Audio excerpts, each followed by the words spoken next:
hari ini. Jadi baik rekan-rekan, jadi untuk press release hari ini adalah kasus penipuan online. Jadi dasarnya itu laporan polisi A garing Romawi 1 garing 01 tahun 2025 garing SPKT garing Polres Sidrap garing Polda Sulsel tanggal 11 Januari 25 yang dilaporkan oleh salah satu anggota kita dari Reskrim. Dasar yang kedua, surat perintah penyidikan nomor SP Sidik garing 04 garing Romawi 1 garing Res titik 2.5 garing 2025 dari Reskrim tanggal 11 Januari 2025. Rekan-rekan, jadi waktu dan tempat kejadian perkara ini pada hari Sabtu tanggal 11 Januari 2025 sekitar pukul 5 WITA di salah satu rumah di tengah perkebunan Dusun Padang Pameka, Desa Belawai, Kecamatan Pituriase, Kabupaten Sidenden Rempang. Untuk pelaku yang diamankan itu, jadi saya ulangi, pelaku yang diamankan itu sebanyak 11 orang, semuanya laki-laki. Jadi modus ini bahwa sekitar bulan November 2024 salah satu pelaku berinisial SD telah bekerja sama dengan saudara AT untuk melakukan penipuan dengan cara menawarkan penjualan sepeda motor melalui akun Facebook. Saudara AT ini berteman kurang lebih dari 20 orang. Jadi menawarkan sepeda motor tersebut di Maxplay atau Messenger dengan cara memposting foto dan identitas motor yang ditawarkan. Apabila ada orang yang melihat postingan penjualan motor tersebut, maka pelaku kemudian chat lewat Messenger, maka saudara AT berteman langsung memberikan nomor WA kepada orang tersebut untuk melakukan komunikasi.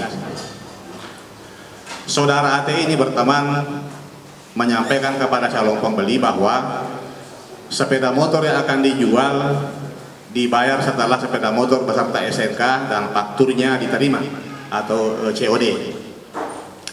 Sedangkan BPKB akan dikirim setelah dilakukan pelunasan pembayaran, sehingga sepeda motor seharga sepeda motor, namun untuk biaya pengiriman ditanggung oleh pembeli dan dibayar sebelum sepeda motor dikirim. Pihak pembeli, apabila pihak pembeli menyetujuinya, maka saudara AT berteman menyuruh pihak pembeli mengirim identitasnya dan alamat lengkapnya. Setelah itu, saudara AT berteman menyuruh pihak pembeli membayar biaya pengiriman sebesar 750.000 ke rekening yang telah ditentukan. Setelah pihak pembeli mengirim uang kepada saudara AT berteman dengan bukti slip transfer, maka saudara AT berteman menyerahkan kepada saudara SF untuk melakukan komunikasi dengan pihak pembeli dengan mengaku sebagai petugas jasa pengiriman Indah Logistik Kargo. Kemudian saudara SF menyampaikan kepada pihak pembeli kalau sepeda motornya sudah berada di jasa pengiriman Indah Logistik Kargo, namun tidak dapat dilakukan pengiriman karena tidak disertakan BPKB dengan alasan nanti bermasalah pada saat pengiriman. Pihak pembeli melakukan lagi komunikasi dengan pihak penjual, dalam hal ini saudara AT berteman. Setelah ada kesepakatan untuk kirim BPKB melalui Indah Logistik Kargo, maka pihak pembeli harus membayar setengah dari harga motor yang dibelinya atau sesuai jumlah yang ditentukan oleh pihak penjual, dalam hal ini saudara AT berteman. Saudara SF selaku petugas jasa pengiriman dan logistik kargo sampaikan kepada pihak pembeli bahwa BPKB telah diterima dari pihak penjual dan akan dikirim bersama motornya ke alamat pembeli. Saudara SF meminta biaya asuransi dan biaya SPJ atau surat perintah jalan kepada pembeli sebanyak 8.700.000 dengan tujuan kalau ada kerusakan sepeda motor dalam proses pengiriman maka pihak Indra Logistik Kargo yang bertanggung jawab, dan kalau kerusakan berat maka akan diganti sepeda motor yang baru. Sehingga pihak pembeli percaya padahal sepeda motor yang mau dibeli pihak pembeli itu tidak ada atau hanya penipuan dengan tujuan untuk mengambil uang dari pihak pembeli.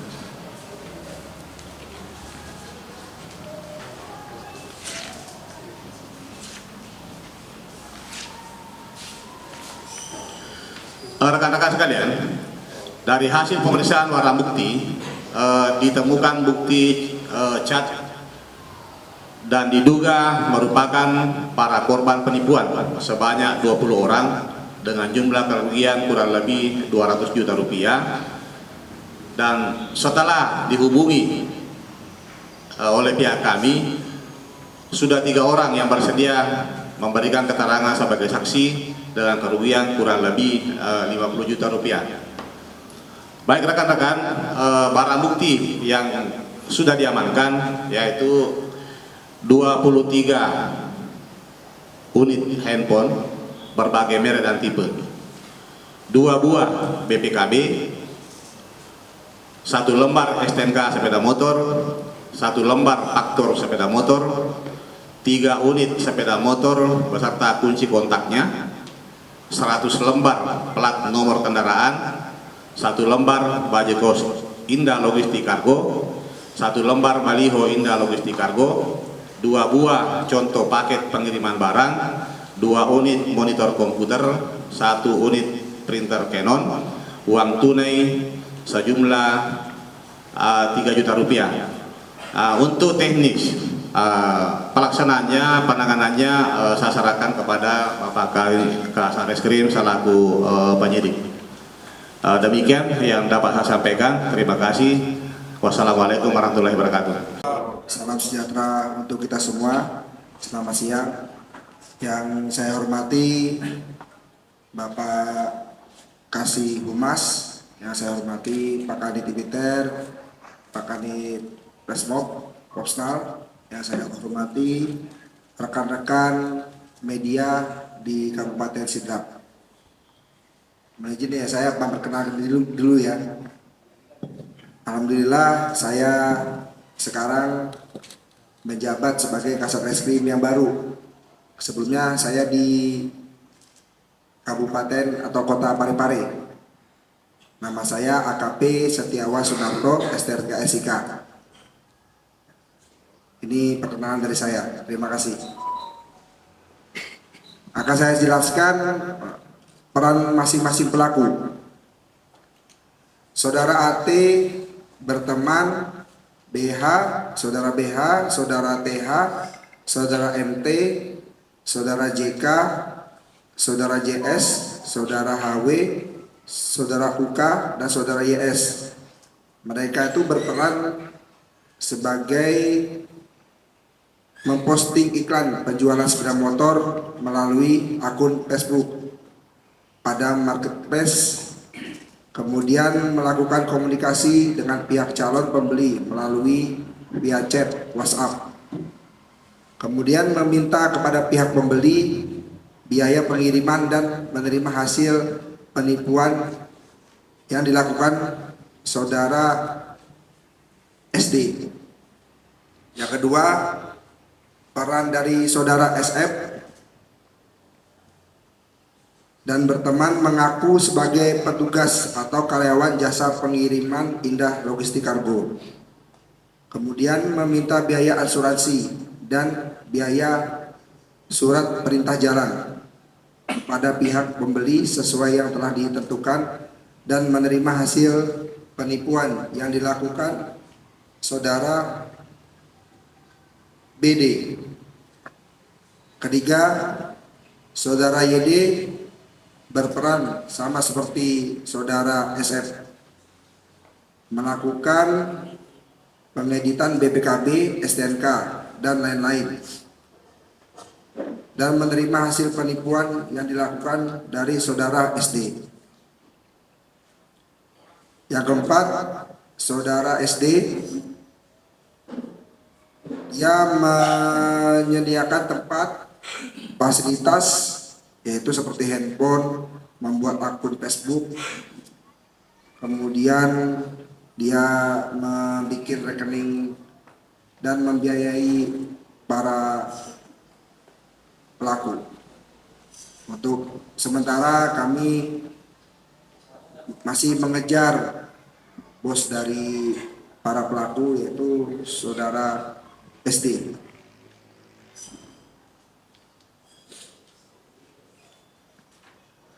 Untuk pasal yang kami sangkakan yaitu pasal 45A ayat 1 junto pasal 28 ayat 1 Undang-Undang Nomor 1 Tahun 2024 tentang perubahan kedua atas Undang-Undang Nomor 11 Tahun 2008 tentang informasi dan transaksi elektronik yang berbunyi setiap orang dengan sengaja mendistribusikan dan atau mentransmisikan informasi elektronik dan atau dokumen elektronik yang berisi pemberitahuan bohong atau informasi menyesatkan yang mengakibatkan kerugian material bagi konsumen dan transaksi elektronik, pidana penjara paling lama 6 tahun dan atau denda paling banyak 1 miliar rupiah.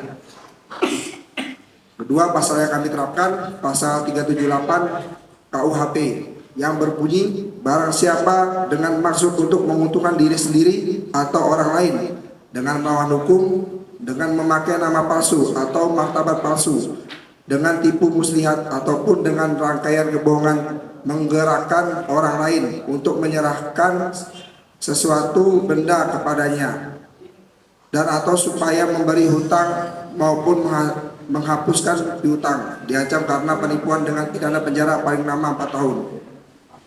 Kemudian pasal ketiga, pasal 55 ayat 1 ke 1 KUHP yang dimana bunyinya dipidana sebagai pelaku tindak pidana mereka yang melakukan, yang menyuruh melakukan dan turut serta melakukan. Itu saja yang tambahan dari saya. Jika ada pertanyaan kami persilakan. Terima kasih. Nama saya Sumiati dari Media Propolis.info. Yang ingin saya tanyakan, sudah berapa lama para terduga pelaku ini atau tersangka ini melakukan kegiatan seperti ini?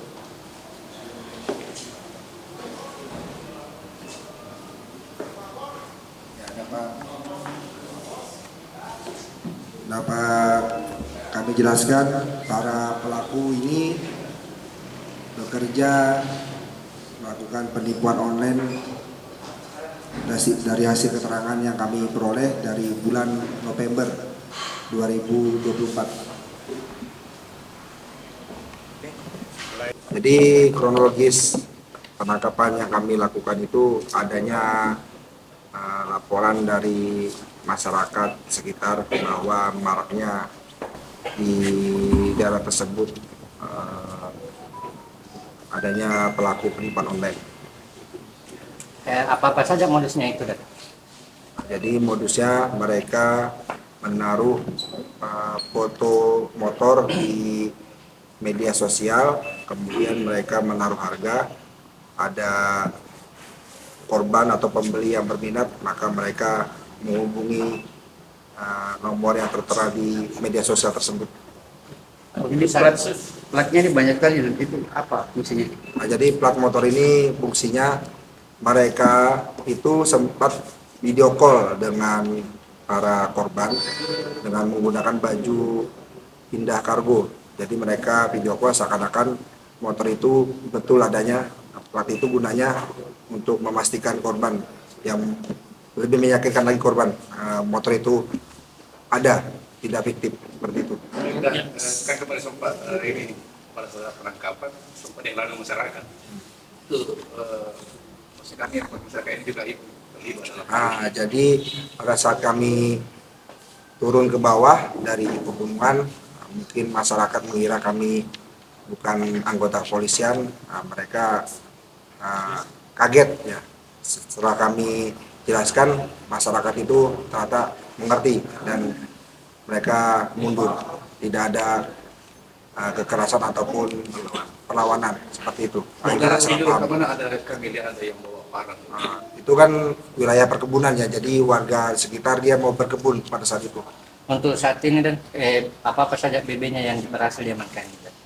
Untuk saat ini BB yang kami amankan ada sejumlah handphone, kemudian plat motor, komputer rusak ya, kemudian 3 unit sepeda motor, printer, baju yang bermerek Indah Logistik Kargo, BPKB motor, STNK, dan uang tunai.